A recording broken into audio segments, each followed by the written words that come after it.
I was curious, looking back at the Syracuse game, y'all were able to really sort of bottle up those inside zone runs that they sort of hit on some in the second quarter.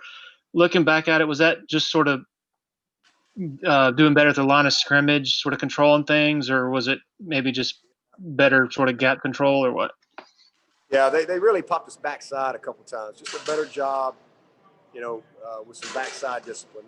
They caught us a couple of times. I think one was for like 12, and maybe one was for maybe 20 off of cutbacks, where we just didn't do a good job. Our outside contained guy didn't squeeze like he needed to. We had one guy get up the field too high and got underneath us. So just some fundamental stuff. But yeah, we tightened it down. We did a really nice job. I mean, they popped a couple runs. I mean, obviously things were skewed. You got one run for however long it was, just like the completion. I think they averaged 17 yards of completion, but they only had 10 receptions.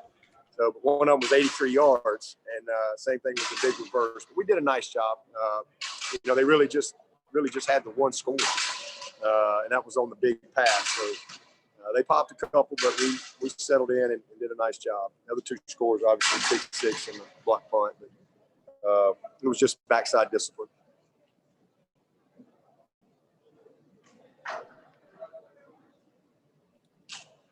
Anybody with anything else for Coach?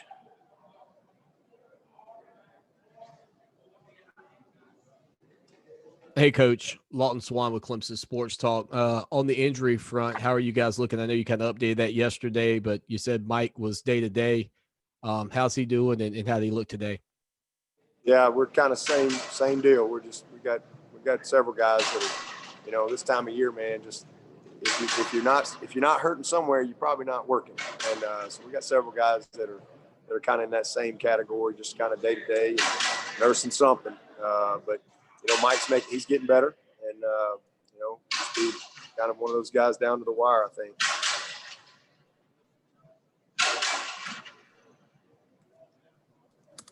Dabo, this is Matt with the State. With the receivers, is Frank and Joe, are they still kind of battling out to see who's going to get the start each week, or is it still a situation where Joe's still not healthy and keep running Frank? Yeah, it hadn't been a battle. It hadn't been a battle because, Joseph has not been able to do what he needs to do practice-wise. So, he's gotten better, but, he'll take 2 steps forward, 1 step back, 3 steps forward, 1 step back. It's kind of been just a process for him, and we hate it for him, but that's where we are. But now hadn't been much competition for that. Just mainly due to just injury and being able to really practice like you need to practice to compete.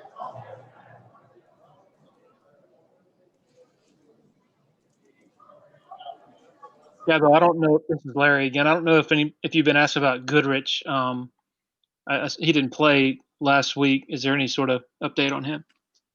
He's better. I think he'll be ready to go. Could have held him. He was one of those guys nursing an injury last week, and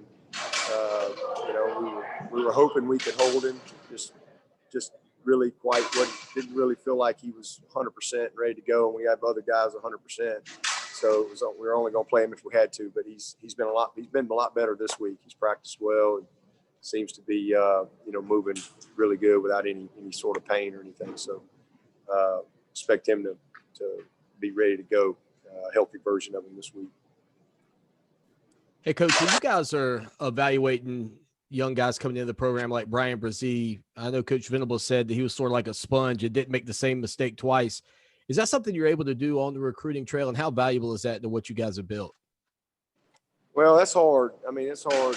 Some guys you can kind of diagnose that a little bit, but it's hard, until you start really coaching a guy. You never really know, at this level how they're going to transition from the mental standpoint.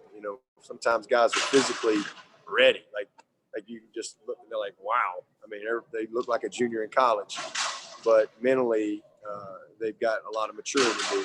There's just a lot going on. This is not an easy game to play, and especially at this level, especially in our defense. We do a lot of things, and the game is fast. So you really never know until you start coaching a guy. Sometimes, like I said, you can just kind of get a feel a little bit, but once you get in those meetings and you start piling up installation, and then you start putting the speed at this level and the competitiveness at this level and the physicality, you got to find that out as you go a little bit. But we do as much as we can, and we work as hard as we can to really try to diagnose where they are from a football IQ standpoint. Sometimes they just like Travis Etienne. I mean, he just had not been exposed to what we do offensively, and he was he was definitely our best runner with the ball as a freshman. But if you wanted to keep the quarterback upright, you couldn't ask him to go, because he didn't really understand defense. He didn't understand pass protection. He didn't have the fundamentals of pass protection. So even though he was the most talented guy with the ball in his hands, you got to be able to be able to adjust. And so it took him a little while to kind of get to where we could trust him and within the scheme of what we do.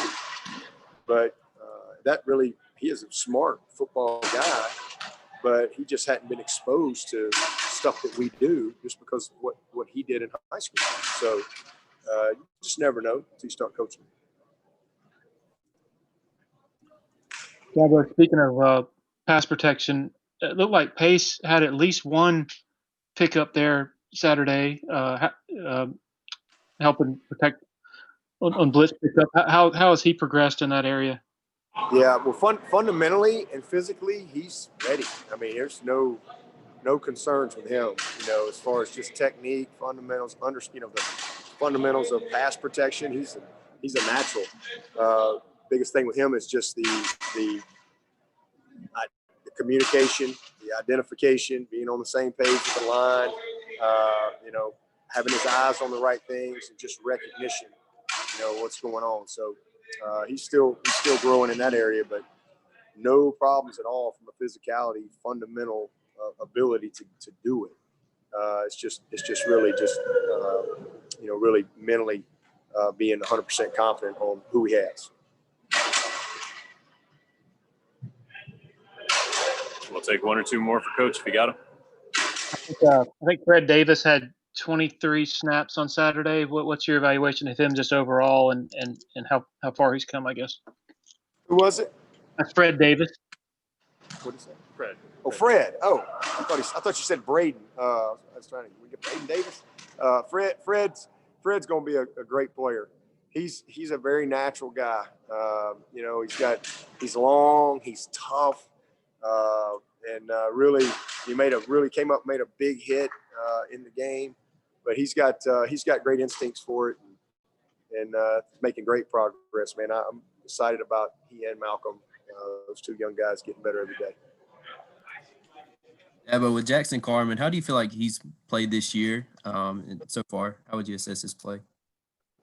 It's been really good. I mean, he's had a few bad plays, but if you stack up all the good ones he's had, that's a big stack, and the bad ones he's had is a really, really small stack. So he's a great player.